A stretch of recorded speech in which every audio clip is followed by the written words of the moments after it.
ஓம் சாந்தி 28/8/2026 சாக்கார முரளி. இன்று சிவ பகவான் கூறுகிறார், இனிமையான குழந்தைகளே, இந்த சங்கம யுகம் ஏறும் கலைக்கான யுகம் என்ற நாடகத்தின் மறைமுகமான ரகசியத்தை நீங்கள் அறிந்திருக்கிறீர்கள். சத்யுகத்திலிருந்து கலைகள் குறைந்து கொண்டே போகிறது. கேள்வி: அனைத்தையும் விட உத்தமமான சேவை எது? மேலும் அந்த சேவையை யார் செய்கிறார்கள்? பதில்: பாரதத்தை சொர்க்கமாக ஆக்குவது, ஏழைகளை செல்வந்தர்களாக ஆக்குவது, தூய்மையற்றவர்களை தூய்மையாக ஆக்குவது, இது அனைத்தையும் விட உத்தமமான சேவையாகும். இப்படிப்பட்ட சேவை ஒரு தந்தையை தவிர வேறு யாரும் செய்ய முடியாது. தந்தை இப்படிப்பட்ட மகான் சேவை செய்திருக்கிறார். எனவேதான் குழந்தைகள் அவரை கௌரவப்படுத்துகிறார்கள். அனைத்தையும் விட முதலில் சோம்நாத்தில் கோவில் கட்டி அவருக்கு பூஜை செய்கிறார்கள். முரளியின் பாடல்: கடைசியில் அந்த நாளும் வந்தது என்று. ஓம் சாந்தி.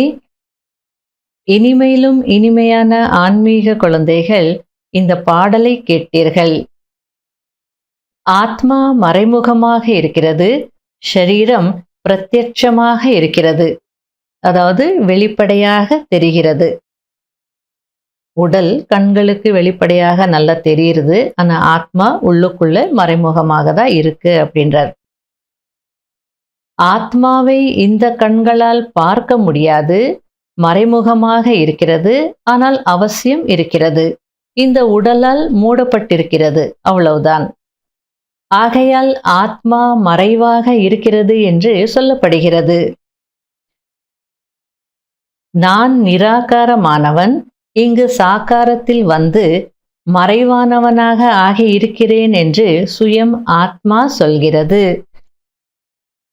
ஆத்மாக்களின் உலகம் நிராகார உலகம்.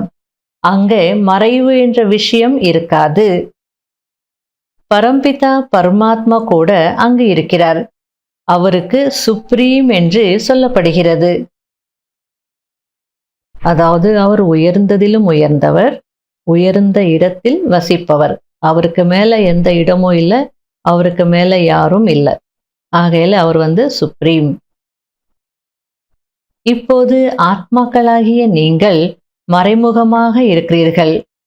நானும் மறைமுகமாக தான் வரவேண்டி இருக்கிறது என்று தந்தை கூறுகிறார். நான் கர்ப்ப சிறையில் வருவதில்லை. என்னுடைய பெயர் ஒரே ஒரு சிவன் என்பதாகும். நான் இவருக்குள் வருகிறேன். என்னுடைய பெயர் மாறுவதில்லை. தந்தை பாரதத்தை மீண்டும் ஏழையிலிருந்து செல்வந்த நாடாக ஆக்குவதற்காக வருகிறார். நம்முடைய பாரதம் மிகவும் செல்வந்த நாடாக இருந்தது என்பதை இப்பொழுது நீங்கள் நல்ல முறையில் புரிந்திருக்கிறீர்கள். இப்பொழுது மிகவும் ஏழையாக இருக்கிறது. மீண்டும் செல்வந்த நாடாக ஆக்குவதற்கு தந்தை வந்திருக்கிறார். இப்போது நாம் தமோ பிரதான நிலையிலிருந்து எப்படி சதோ பிரதானமாக ஆகுவது என்ற கவலை உங்களுக்கு ஏற்பட்டிருக்கிறது. இது 84 பிறவிகளின் ஏணிப்படி ஆகும். இதற்கிடையில் என்ன நடக்கிறது என்பதையும் நீங்கள் அறிவீர்கள். ஏழை பங்காளன் என்று யாருக்கு சொல்லப்படுகிறது என்பதை இப்பொழுது குழந்தைகளாகிய நீங்கள் அறிந்திருக்கிறீர்கள். உலகத்திற்கு தெரியாது. நானோ வருவதே சாதாரண உடலில். நீங்கள் எப்படி 84 பிறவிகள் அனுபவிக்கிறீர்கள் என்பதை உங்களுக்கு சொல்கிறேன். இச்சமயத்தில் ஒருவர் கூட தங்களை தேவதா தர்மத்தினர் என்று நினைப்பதில்லை. ஏனென்றால் சத்யுகத்தை மிகவும் தூரத்திற்கு எடுத்து சென்று விட்டார்கள். அதாவது கல்பத்தின் ஆயுள் லட்சக்கணக்கான வருடங்கள் என்று எழுதிவிட்டார்கள். குழந்தைகளே, நீங்கள் உலகத்தின் அதிபதியாக இருந்தீர்கள் என்று தந்தை புரிய வைக்கிறார். பாபா சொர்க்கத்தை ஸ்தாபனை செய்பவர் என்றால் நாம் ஏன் சொர்க்கத்தில் இல்லை என்பதை நீங்கள் இப்பொழுது புரிந்திருக்கிறீர்கள். தந்தையிடமிருந்து நாம் கண்டிப்பாக ஆஸ்தி அடைவோம் என்று சொல்கிறார்கள் என்றால் இவர் நம்முடைய தர்மத்தினர் என்பது நிரூபணமாகிறது. அதாவது நம்ம மற்றவங்களுக்கு முதல்ல சொர்க்கம் இருந்தது, நம்ம சொர்க்கத்திற்கு எஜமானர்களாக இருந்தோம், இப்போ இந்த நிலைக்கு வந்துட்டோம், இப்போ தந்தை மீண்டும் அந்த சொர்க்கத்தை ஸ்தாபனை செய்துட்டு இருக்கிறார் அப்படிலாம் சொல்லும் போது அதை கேட்டு யாராவது அப்படியா, அப்போ நாங்கள் கூட தந்தையிடமிருந்து கண்டிப்பாக அந்த ஆஸ்தியை அடைந்தே தீருவோம் அப்படின்னு யாராவது சொன்னால் அப்போ நீங்க ஓஹோ இவங்க நம்முடைய தர்மத்தை சார்ந்தவர்கள் அப்படின்னு புரிஞ்சுக்கலாம். யார் நம்முடைய தர்மத்தினராக இல்லையோ அவர்கள் வரவே மாட்டார்கள். சத்யுகமாகிய புது உலகத்தில் தேவதைகளுக்கு நிறைய சுகம் இருந்தது என்பதை குழந்தைகளாகிய நீங்கள் அறிந்திருக்கிறீர்கள். தங்க மாளிகைகள் இருந்தது. சோம்நாத் கோவிலில் எவ்வளவு தங்கம் இருந்தது. இது போன்று வேறு எந்த கோவிலிலும் இருப்பதே இல்லை. அதில் நிறைய வைரங்கள் வைடூரியங்கள் இருந்தது. குழந்தைகளாகிய உங்களை எந்த தந்தை இவ்வளவு உயர்ந்தவராக ஆக்கினாரோ அவர் மீது நீங்கள் எவ்வளவு மதிப்பு வைத்திருக்கிறீர்கள். ஆக அனைத்தையும் விட உத்தமத்திலும் உத்தமமான சேவை எல்லையற்ற தந்தை செய்கிறார் என்று உங்களுடைய ஆத்மா சொல்கிறது. நம்மை ஏழையிலிருந்து செல்வந்தராக, யாசிப்பவரிலிருந்து இளவரசராக ஆக்கிவிடுகிறார். அவர் நம்மை மிகவும் செல்வந்தராக ஆக்குகிறார். இப்பொழுது பாரதம் எவ்வளவு ஏழையாக இருக்கிறது. இப்போ பிரம்மா பாபா அவருடைய அனுபவத்தை சொல்றார். இதற்கு முன்பு இவ்வளவு ஏழையாக இருக்கவில்லை, மிகவும் மகிழ்ச்சியாக இருந்தோம். எந்த பூமியை 500 ரூபாய்க்கு வாங்கி இருந்தோமோ அது இன்று 5000 ரூபாய்க்கு கூட கிடைப்பதில்லை. அதாவது பாபா காலத்தினுடைய எக்ஸாம்பிள் சொல்லி புரிய வைக்கிறார். 500 ரூபாய் கொடுத்தா எவ்வளோ பெரிய இடம் கிடைக்கும், இப்போ 5000 கொடுத்தாலும் கிடைக்கிறதில்ல. 5000 என்ன, இப்போ 5 லட்சம் 50 லட்சம் கொடுத்தாலும் அவ்வளோ இடமெல்லாம் கிடைக்கிறதில்ல. அங்கோ பூமிக்கு விலையே இருக்காது. யாருக்கு எவ்வளோ வேண்டுமோ அவ்வளவு எடுத்துக்கொள்ளலாம். ஏராளமான பூமி இருக்கும். அதாவது சொர்க்கத்துல மக்கள் தொகை கம்மி தானே. திரேதாயுக கடைசியிலேயே 33 கோடி. இப்போ பாரதத்தினுடைய மக்கள் தொகை 150 கோடி. அப்போ எப்பவுமே அந்த பற்றாக்குறை இருக்கதான் செய்யும், அல்லது விலைவாசிகள் ஏறிதான் இருக்கும். அப்போ மக்கள் தொகை கம்மியா இருந்ததுனால ஏராளமான இடம் இருந்தது, யாருக்கு எவ்வளவு வேணுமோ அவங்க எடுத்துக்கலாம் அப்படின்றார் பாபா. இப்போ கூட புறம்போக்கு இடத்தை எல்லாம் எடுத்துக்கிறாங்க. அதுக்கப்புறம் அது கவர்மெண்ட் பட்டா ஆக்குது இல்லையா. இப்போ சத்தியுகத்துல நிறைய இடம் இருக்கு, யாருக்கு எவ்வளவு வேணுமோ எடுத்துக்கலாம் அப்படின்றார். தந்தையை ஏழை பங்காளன் என்று சொல்கிறீர்கள். இப்பொழுது அர்த்தம் புரிந்துவிட்டதல்லவா? செல்வந்தராக ஆக்குகிறார். யார் இங்கு வருகிறார்களோ அவர்களை அவசியம் செல்வந்தராக ஆக்குவார் அல்லவா? நான் ஒரு வீடியோ பார்த்தேன். அதுல ஒரு பிரதர், பஞ்சாப் நினைக்கிறேன், ஒரு குமார் பிரதர், அவருடைய அனுபவத்தை சொல்லிட்டு இருந்தார். அவங்க அப்பா ரயில்வேஸ்ல இன்ஸ்பெக்டரா இருந்தாரா, ஏதோ காரணத்தினால வேலை போயிடுச்சா. இவர் படிச்சிட்டு இருந்தாராம். அவங்க அப்பாவுக்கு வேலை போயிடுச்சு, இனி நம்ம படிக்க முடியாதுன்னு ரொம்ப துக்கத்துல அழுது அழுது டிப்ரெஷன்ல போயிட்டாரா. அதுக்கப்புறம் அவங்க அப்பா அம்மா சென்டருக்கு போயிருக்காங்க. இந்த மாதிரி சொல்லியிருக்காங்க, எனக்கு வேலை போயிடுது, கஷ்டத்துல இருக்கிறேன்னு சொல்லி. அப்ப அந்த சகோதரி நீங்க கோர்ஸ் எடுங்க, பாபா இருக்கிறார், எல்லாம் சரியாயிடும்னு சொல்லியிருக்காங்க. அவங்க கோர்ஸ் முடிச்சிட்டாங்க. அதுக்கப்புறம் அவங்க அப்பா சொன்னாரா, என்னுடைய மகனும் இப்போ மோசமான நிலையில இருக்கிறா, வேலையும் போயிடுச்சு, மகனும் போயிடுவான் போல இருக்கு, அப்படி இருக்கு. அவனையும் கூட்டிட்டு வரேன் அப்படின்னு சொன்னாராம். சரி கூட்டிட்டு வாங்கன்னு. ஆனா இவர் சாய்பாபா பக்தரா, நான் எல்லாம் வரமாட்டேன் அப்படின்னு அழுதுட்டே உட்கார்ந்துருப்பாரா. இல்ல, ஒரு முறை வான்னு தொந்தரவு பண்ணி கூட்டிட்டு போயிருக்காங்க. ஆனா அன்றைக்கு பார்த்து அந்த சகோதரி ஏதோ சேவைக்கு போகணும் போல இருக்கு. அவசர அவசரமா கிளம்பிட்டு இருக்காங்க. வெறும் ஓம் சாந்தி சொல்லிட்டு பேர் என்னன்னு கேட்டுட்டு, நீ பாபா ரூம்ல வந்து ஒரு 3 மினிட்ஸ் யோகா பண்ணிட்டு போ. நாளைக்கு வேணாவா கோர்ஸ் எடுக்கிறேன்னு சொல்லியிருக்காங்க. இவரு வேண்டா வெறுப்பா போயிட்டு பாபா ரூம்ல உட்கார்ந்துருக்கிறார். எதுவும் பேசல, ஒண்ணும் சொல்லல. அப்படியே சும்மா பாபாவ ஒரு கிளான்ஸ் பார்த்துட்டு வந்துட்டார். அன்னைக்கு நைட் இவரு தூங்கிட்டு இருக்காரு. அப்போ பிரம்மா பாபா அந்த பக்கத்துல சோஃபால உட்கார்ந்து இவருக்கு திருஷ்டி குடுத்துட்டு இருக்கார். முதல்ல இவரு பயந்துட்டார். அதுக்கப்புறமா எல்லாம் புரிய ஆரம்பிச்சது. தியானத்துல எல்லாம் ரொம்ப சீன்ஸா நிறைய விஷயங்கள் பார்க்க ஆரம்பிச்சாராம். அதுக்கப்புறம் கோர்ஸ் முடிச்சாரு. படிப்பு முடிஞ்சது. அதுக்கப்புறம் ஒரு நாள் பாபா ரூம்ல உட்காந்துக்கிட்டு, இனி என்னால படிப்புல கண்டினியூ முடியாது. நான் பிசினஸ் பண்ணட்டுமா அப்படின்னு கேட்டிருக்காரு பாபா கிட்ட. பாபா வந்து பண்ணுன்னு சொல்லியிருக்கிறார். அதுக்கப்புறமா வந்து இவருடைய தம்பி வந்து சொல்லியிருக்காரு, இப்போ மொபைல் பிசினஸ் நல்லா போகுது. நீ மொபைல் பிசினஸ் பண்ணுன்னுட்டு. அதுக்கு பாபா கிட்ட கேட்டிருக்காரு. பாபா ரூம்ல உட்காந்துக்கிட்டு மொபைல் பிசினஸ் பண்ணவா அப்படின்னு. பாபா வந்து ஓகே பண்ணுன்னு சொல்லியிருக்காரு. அப்ப நாளைக்கு போய் நான் இடம் பார்க்குறேன்னா, இப்போவே போ. நாளைக்கு போறேன். நான் இப்போ எங்க போறது அப்படின்னு சொல்லிட்டு இருக்கிறாரு. இப்போவே கிளம்பு அப்படின்னு பாபா சொல்ற மாதிரி இருந்ததா. உடனே எழுந்து போயிருக்கிறாரு. அவருக்கு ஒரு நல்ல இடத்துல நல்ல கடை வந்து கிடைச்சிருக்கு. யாரோ வந்து ரூ. 20,000 கடனையும் குடுத்தாங்களா. கடை வந்து வச்சார். அந்த ரூ. 20,000க்கும் நிறைய வாங்கி வைக்க முடியாது இல்லையா? கொஞ்சம் தான் வாங்கி வச்சிருக்கிறாரு. ஆனால் கடை ஃபுல்லா டப்பா டப்பாவா அடுக்கிட்டாராம். நிறைய ஸ்டாக் இருக்குன்ற மாரி. அதுக்கப்புறம் அந்த சிஸ்டர் கிட்ட சொல்லிட்டு கடை திறந்திருக்கிறாரு. அப்போ அந்த சிஸ்டர் சொன்னாங்களா, "நீ கடையில ஒரு உண்டியல் வையி. அதுல வந்து நீ எவ்வளோ போடுறியோ பாபாவுக்கு, அது டபுள் மடங்கு உனக்கு வந்து லாபம் வரும்." அப்போ முதல் நாள் வந்து அவரு வியாபாரமே ஆகல. அவங்க அம்மா சாப்பாட்டுக்குன்னு சொல்லி ரூ. 50 குடுத்தாரா. அந்த ரூ. 50 வந்து உண்டியல்ல போட்டுட்டு இவரு போயிட்டார். அடுத்த நாள் கடை திறந்து கொஞ்சம் பிசினஸ் நடந்திருக்கு. கடைசியில லாபம்னு பார்க்கும்போது ரூ. 100 லாபம் வந்ததா. உடனே அந்த சிஸ்டர் சொன்னது ஞாபகம் வந்துடுச்சா.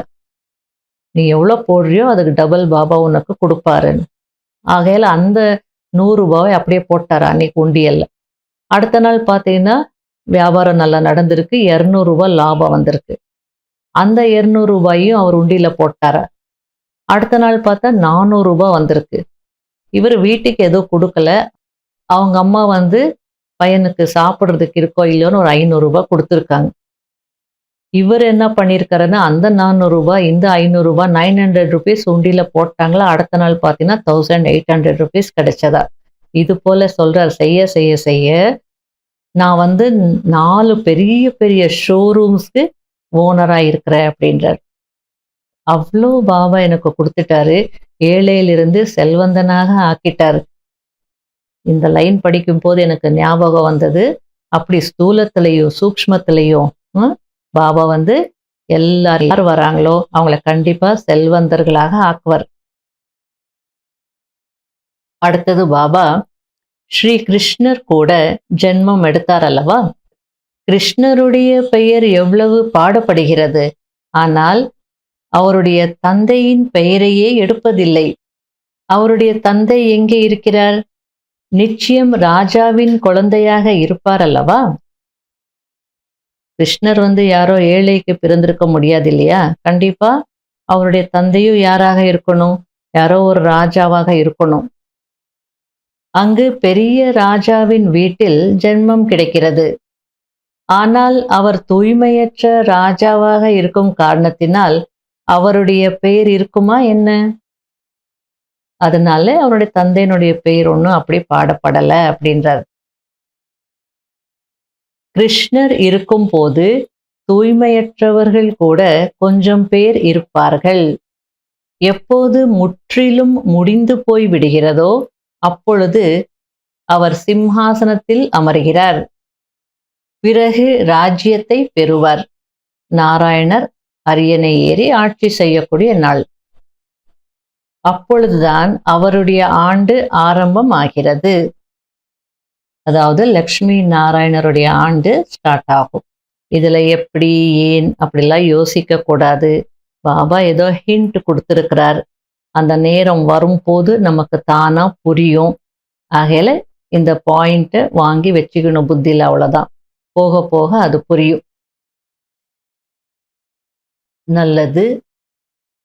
இனிமையிலும் இனிமையான தேடி கண்டெடுக்கப்பட்ட செல்ல குழந்தைகளுக்கு மாத்பிதா பாப் தாதாவின் அன்பு நினைவுகள் மற்றும் குட் மார்னிங். ஆன்மீக குழந்தைகளுக்கு ஆன்மீக தந்தையின் நமஸ்காரம். கடைபிடிக்க வேண்டிய முக்கியமான சாராம்சம். முதல் பாயிண்ட், படைப்பவர் மற்றும் படைப்பின் ஞானத்தை புத்தியில் வைத்து சத்தோ பிரதானம் ஆகுவதற்கான முயற்சி செய்ய வேண்டும். நாம் கண்டிப்பாக சத்தோ பிரதானமாக ஆக வேண்டும் என்ற இந்த ஒரு கவலை மட்டும் இருக்க வேண்டும். இரண்டாவது பாயிண்ட், இந்த எல்லையற்ற நாடகத்தை புத்தியில் வைத்து அளவற்ற குஷியில் இருக்க வேண்டும். தந்தைக்கு சமமாக மரியாதை பெறுவதற்கு தூய்மையற்றவர்களை தூய்மையாக ஆக்கும் சேவை செய்ய வேண்டும். வரதானம், அதிகாரத்தன்மையின் நினைவின் மூலம் சர்வசக்திகளின் அனுபவம் செய்யக்கூடிய பிராப்தி சொரூபம் ஆகுங்கள். ஒருவேளை புத்தியின் சம்பந்தம் ஒரு தந்தையிடம் சதா ஈடுபட்டிருந்தது என்றால் சர்வசக்திகளின் ஆஸ்தி அதிகார ரூபத்தில் கிடைக்கும். யார் தன்னை அதிகாரி என்று புரிந்து கொண்டு ஒவ்வொரு காரியமும் செய்கிறார்களோ அவர்கள் எதையும் சொல்வதற்கான அல்லது சங்கல்பத்திலும் வேண்டுவதற்கான அவசியம் இருக்காது. அதாவது பாபா இப்படி ஆயிடுச்சு, அப்படி ஆயிடுச்சு அப்படின்னு சொல்வதற்கு எதுவுமே இருக்காது. அதே நேரத்தில் இந்த காரியத்திற்கு சக்தி கொடுங்க, நான் இப்படி இருக்கிறேன், நான் இதை செய்யணும், இந்த பலவீனத்தை போக்கணும் அப்படின்னு வேண்டுவதற்கான அவசியமும் இருக்காது அப்படின்றார். இந்த அதிகாரித்தன்மையின் நினைவுதான் சர்வசக்திகளின் பிராப்தியை அனுபவம் செய்விக்கிறது. எனவே சர்வசக்திகள் என்னுடைய பிறப்புரிமை என்ற போதை இருக்க வேண்டும். அதிகாரியாகி நடந்து கொள்ளுங்கள், அப்போது அடிமைத்தனம் முடிந்து போய்விடும். ஸ்லோகன், சுயத்தின் கூடவே இயற்கையையும் தூய்மையாக்க வேண்டும் என்றால் முழுமையாக பற்றுதலிலிருந்து விடுபட்டவர் ஆகுங்கள். அவ்யக்த சமிகை, ஒருவேளை தூய்மையின் விரதம் உறுதியாக இருக்கிறது என்றால் பற்று, பொறாமை மற்றும் கோபத்தில் இருந்தும் விடுபட்டவர்களாக ஆகுங்கள். அதாவது நான் பக்காவாக தூய்மையாக இருக்கிறேன் அப்படின்னு நீங்க நினைச்சீங்கன்னா உங்களுக்குள்ள இந்த பற்று, பொறாமை, கோபம் எதுவுமே இருக்கக்கூடாது. அதிலிருந்து கூட நீங்க விடுபட்டு இருக்கணும் அப்படின்றார். சிடுசிடுப்பு தன்மையும் இருக்கக்கூடாது. இது நடந்தே ஆக வேண்டும் என்ற பற்றுதலும் இருக்கக்கூடாது. சுயநலம் அல்லது பொறாமைக்கு வசமாகி ஏதாவது சொல்கிறீர்கள், அது நிறைவேறவில்லை என்றால் கோபம் வந்துவிடும். ஆகையால் தூய்மையின் தூணை உறுதியாக்குங்கள். பிறகு அந்த தூண் கலங்கரை விளக்கின் வேலை செய்யும். அதாவது பிரம்மச்சரியத்தை கடைபிடிக்கிறீங்க, நான் தூய்மையா இருக்கிறேன் நீங்க நினைக்கிறீங்க. ஆனாலும் வெறும் காமம் மட்டும் போனால் போதாது. காமனைகள் அப்படின்னா இச்சைகளும் இருக்கக்கூடாது. ஏதாவது சுயநலத்துக்கு வசமாயி, பொறாமைக்கு வசமாயி, ஏதாவது ஒரு ஆசை வைத்துட்டு நீங்க ஏதாவது சொன்னீங்கன்னா அதுக்கப்புறம் அது நடக்கலைன்னா கண்டிப்பா கோபம் வரும் அப்படின்றார். ஆகையால சிடுசிடுப்பு தன்மையும் இருக்கக்கூடாது. இது நடந்தே ஆகணும், நான் சொல்ற மாதிரி இது நடக்கணும் அப்படின்ற அந்த பற்றுதலும் இருக்கக்கூடாது. ஆகையால தூய்மையினுடைய தூணை உறுதியாக்குங்க. அந்த தூண் கலங்கரை விளக்கம் போல் வேலை செய்யும். அப்படின்னா நீங்கள் எங்கெங்கே போகிறீங்களோ அங்கே எல்லாம் வந்து அந்த தூய்மையின் வெளிச்சம் அல்லது தூய்மையின் வைப்ரேஷன்ஸ் மற்றவங்களுக்கு வழிகாட்டிட்டே இருக்கும். ஓம் சாந்தி.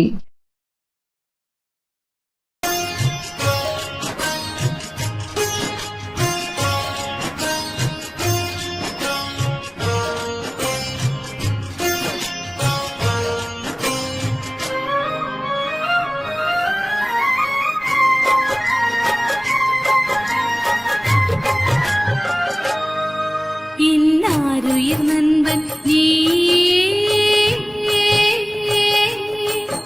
என் ஆசை நாயகன் நீ, என் உயிர் பாபா உன் மனதில் பலியாகிறே, என் உயிர் பாபா உன் அன்பில் பலியாகிறே, என்னாருயிர் நண்பன் நீ.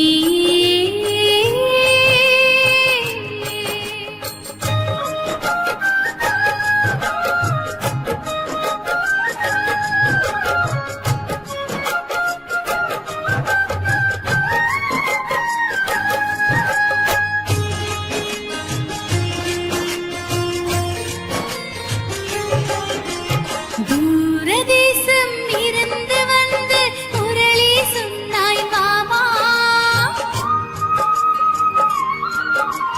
தூங்கியிருந்த உயிர்களுக்கெல்லாம் நிம்மதி தந்தாய் பாபா. தூரதேசம் இருந்து வந்து முரளி சொன்னாய் பாபா, தூங்கியிருந்த உயிர்களுக்கெல்லாம் நிம்மதி தந்தாய் பாபா.